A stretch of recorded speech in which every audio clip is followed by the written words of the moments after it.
Sa gitna ng kontrobersiya sa flood control projects, bilyon-bilyong piso pa rin ang gustong ilaan ng gobyerno para sa programa. Sa proposed 2026 national budget, 250 billion pesos pa rin ang ilalaan para sa mga proyekto kontra baha. Si dating COMELEC Commissioner Rowena Guanzon, una nang pumalag at sinabing hindi pa rin daw nadadala ang pamahalaan. Gusto na naman ni BBM, ilang bilyon-bilyon para sa flood control itong taon na ito. May hindi pa nadadala itong sila na itong mga congressman natin ay pinapasok talaga sa Appropriations Act nila dyan. Pasok na naman ang flood control dyan sa 2026. Hindi pa nga nasusolve. Tinatanong kung anong ginawa niyo sa pera ng 2025. Ha?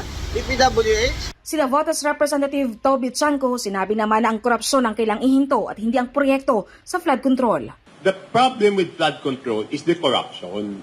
The project is not bad. Di ba? It's the corruption that's bad. So we have to stop the corruption, not the project. Ang ilang taga-Manila, diskompiyado na sa proyekto, lalo pat sa mga anomalya, ay nababanggit ang mga kongresista na siyang mismong tumatalakay sa pambansang pondo. Anila, mahirap nang makontrol ang korupsyon sa gobyerno. Para sa akin, mahirap na maawat yung corruption. Yung para sa mamamayan ilalagay. Ang nasa isip ko pag mga ganyan, talagang hindi nawawala yung mga corrupt na yan. Talagang yung project, imbis na 100% na bibigay nila yung pondo, nagiging 30% na lang siguro, ganun. Yan po pagkakaalam ko sa mga kurakot na yan.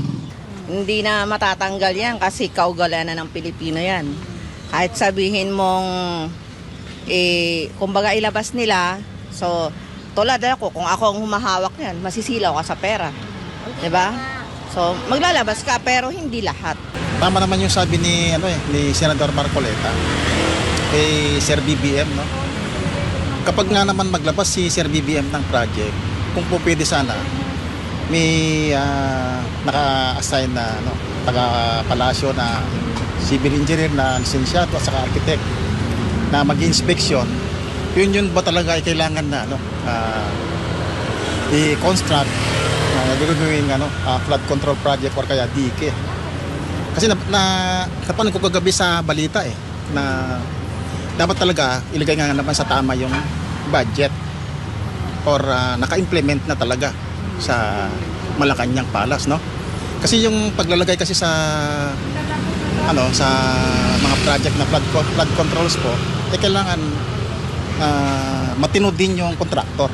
Tapos sa mga kongresista naman, sila na yung mismong gumagawa ng mga batas. Sila pa mismo yung mga napakakurakot. Ang dami nila. Gate pa ng ilang residente, hindi alam ng mga kurakot na napakahirap na mabahaan. At ang mga ito, patuloy lang daw sa paglusay ng pera na galing sa mamamayan. Siyempre pag bahain ma'am, hindi tayo makapag-anap buhay. Kasi takot tayo sa mga sakit, gaya ng leptospirosis. Mahirap din, mahirap din. Yun nga ang problema, ang daming budget na sinasabi sa balita na nawawala. Tapos wala din pala, nawawaldas lang ng mga politiko natin.